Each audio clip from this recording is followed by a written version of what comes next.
Hey, good morning, folks. It's Pastor Stephen back again with another No Frills daily devotional.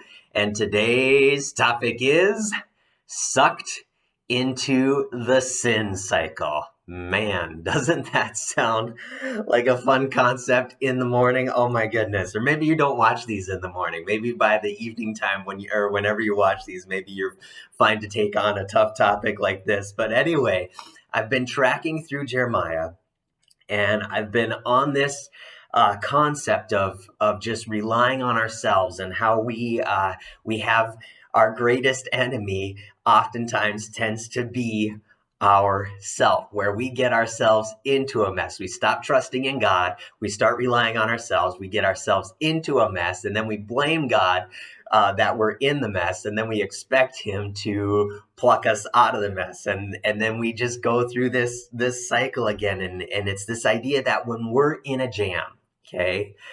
And I started to uncover this a little bit yesterday, and I thought I better go into this in another episode. But when we are in a jam, we often look to the things that got us into trouble in the first place, right?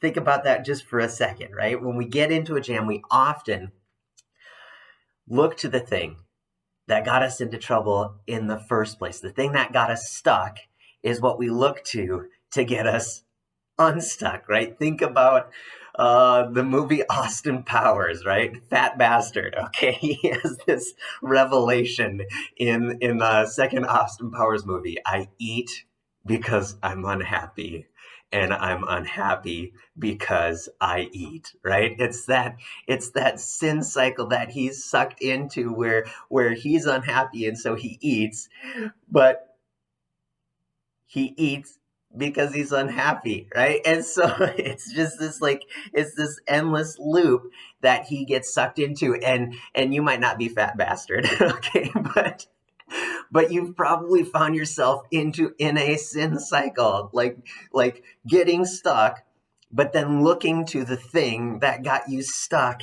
in the first place, all right? And what gets us?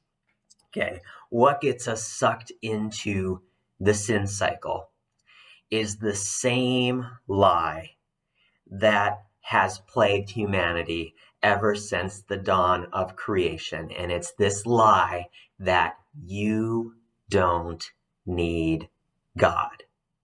Okay?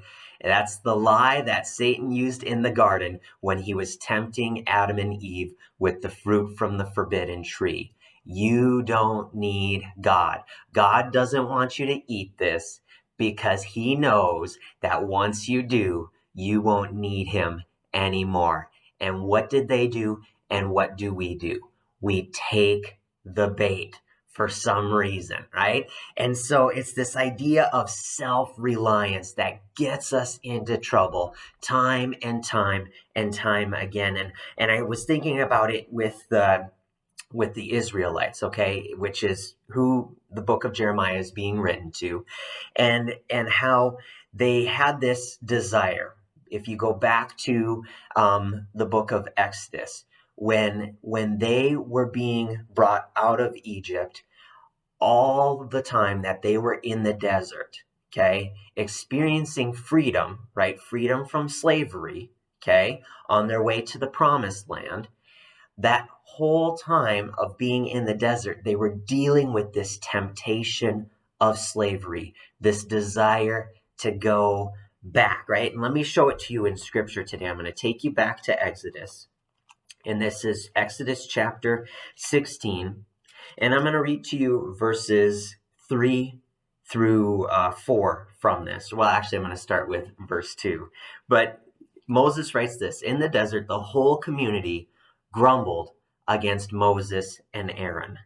The Israelites said to them, "If only we had died by the Lord's hand in Egypt. There we sat around pots of meat and ate all the food that we wanted." Pause for just a second. you were in slavery, folks. Come on.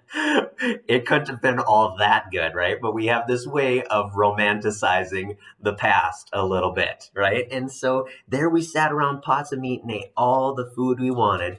But you, Moses, have brought us out into this desert to starve us, this entire assembly, to death. And what are they wanting? They're wanting to go back to slavery. They're wanting to get back into the loop. Why? Why do we want that? Because there's this comfort of familiarity. Okay, this comfort of familiarity that is constantly trying to suck us back into that sin cycle, this self-reliance that is constantly wanting to pull me back into this sin cycle, this lie that I believe that I don't need God because Egypt was what they knew. Right? Think about the Israelites. Egypt is what they knew. But here in the desert, they're having to rely and trust on God. And God is delivering. In fact, if I kept reading in Exodus 16, it'll talk about one of these miracles that he performs where he brings quail down and they can just capture the quail on the ground and manna, bread, appears on the ground, right? This huge miraculous provision, but they didn't like having to trust in God.